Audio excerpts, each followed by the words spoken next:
ప్రభునందు ప్రియమైన శ్రోతలకు వందనములు. ఈ పోడ్కాస్ట్ కార్యక్రమం నాకు స్వాగతం. మీ అందరి కొరకు ఈ కార్యక్రమమును ప్రసారం చేయుచున్నాం. విని దైవాశీస్సులు పొందుకోగలరు. ప్రియమైన శ్రోతలకు మన ప్రభువైన యేసుక్రీస్తు నామములో శుభోదయం. శ్రోతలారా, ఎలాగున్నారు? మీ అందరూ బాగుండాలని మన ప్రభువైన యేసుక్రీస్తు నామములో ప్రార్థన చేస్తూ ఉన్నాం. రండి, ఈ ఉదయకాలము దేవుని సన్నిధిలో వాక్యము ధ్యానము చేద్దాం. Jesus in the Storm. కష్టాలు మన జీవితంలోకి వచ్చినప్పుడు యేసు మనతో ఉంటారు అనే థీమ్తో ఈ వారం రోజులు మీ మధ్యన మాట్లాడడానికి సిద్ధపడుతూ ఉన్నాను. తుఫాన్ లాంటి కష్టాలు మన జీవితంలోకి వచ్చినప్పుడు యేసు మనతో ఉంటాడు అనే నినాదంతో ఈ వాక్యం ద్వారా ముందుకు వెళ్ళడానికి సిద్ధపడుతూ ఉన్నాను. దీని పరిచయంగా తీసుకున్నప్పుడు మన జీవితంలో చాలాసార్లు తుఫాన్లు వస్తూ ఉంటాయి. ఆ తుఫాన్లు సముద్ర తుఫాన్లు కాకపోవచ్చు, కానీ కుటుంబ సమస్యలు, అనారోగ్యం, ఆర్థిక కష్టాలు, చదువు, ఉద్యోగం, భయం మరియు నిరాశ, ఇలాంటి విషయాలన్నీ మన జీవితానికి వస్తూ ఉంటాయి. అయితే బైబిల్లో మత్తయి సువార్త 14వ అధ్యాయం 22 నుంచి 33లో యేసు మరియు శిష్యుల మధ్య జరిగిన ఒక అద్భుతమైన సంఘటన ఉంది. శిష్యులు పడవలో సముద్రంలో ప్రయాణిస్తున్నప్పుడు పెద్ద తుఫాను వచ్చింది.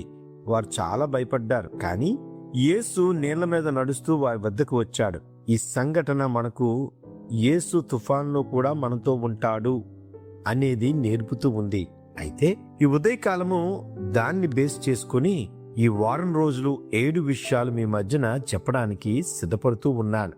అందుకనే మన జీవితంలో తుఫాన్లు ఏంటని ఆలోచిస్తే అనారోగ్యం, కుటుంబ సమస్యలు, ఆర్థిక ఇబ్బందులు, పరీక్షల ఒత్తిడి, ఇలా చెప్పుకుంటూ పోతే ప్రతి సంఘటన ద్వారా దేవుడు మనకి విశ్వాసాన్ని ఇవ్వడానికి, ధైర్యాన్ని ఇవ్వడానికి, సమాధానాన్ని ఇవ్వడానికి ఆయన వస్తూ ఉన్నాడు అనే విషయాన్ని ఈ ఉదయకాలం మీ మధ్యన చెప్పడానికి సిద్ధపడుతూ ఉంటున్నాను. అందుకనే meeting Jesus in the Storm అంటే తుఫాన్లో యేసుని కలుసుకోవడం అనే అంశాన్ని ఈ ఉదయకాలం మీ మధ్యన చెప్పడానికి సిద్ధపడుతూ ఉన్నాను.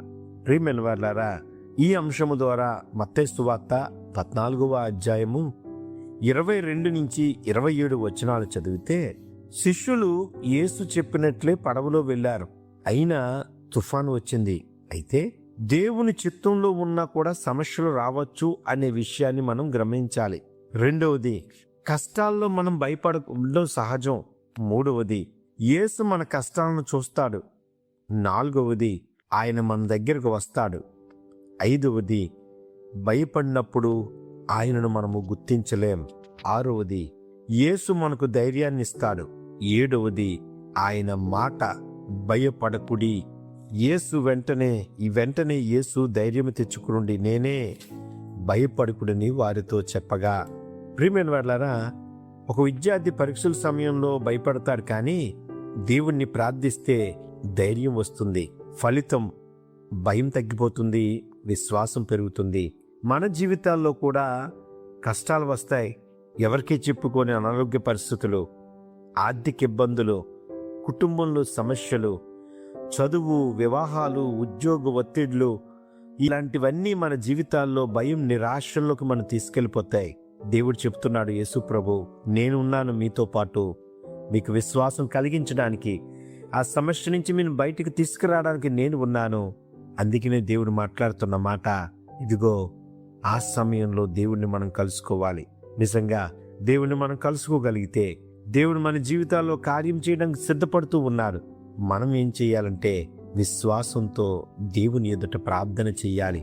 అందుకనే దేవుడు చెబుతున్న మాట, ప్రియమైన వారలారా, కష్టాలు వచ్చినా, ఇరుకులు వచ్చినా, ఇబ్బందులు వచ్చినా మత్తయి సువార్త 14:22 నుంచి 27లో జరిగినట్లుగా meeting Jesus in the storm, ఆ సమస్యల్లో దేవుడు మనల్ని కలుసుకోవడానికి సిద్ధపడుతూ ఉన్నాడు. యేసుని కలుసుకోవడం ఒక్కటే మనకు మార్గం.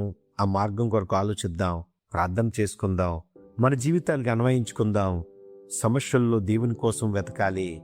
ఫలితం ఏమిటంటే మనకు ధైర్యం మరియు నమ్మకాన్ని దేవుడిస్తాడు. అలాంటి కృపలో దేవుడు మనల్ని నడిపించేలాగా ప్రార్థన చేసుకుందాం. ఈ కార్యక్రమమును గూర్చి మీ సలహాలు మరియు మీ ప్రార్థనా అవసరతల కొరకు మమ్మను సంప్రదించవలసిన మా ఫోన్ నంబర్ 9480585039 మరియు ఈమెయిల్ ఐడి info@fibaonline.org. మా ఫోన్ నంబర్ మరొకసారి 9480585039. Email ID info@fibaonline.org.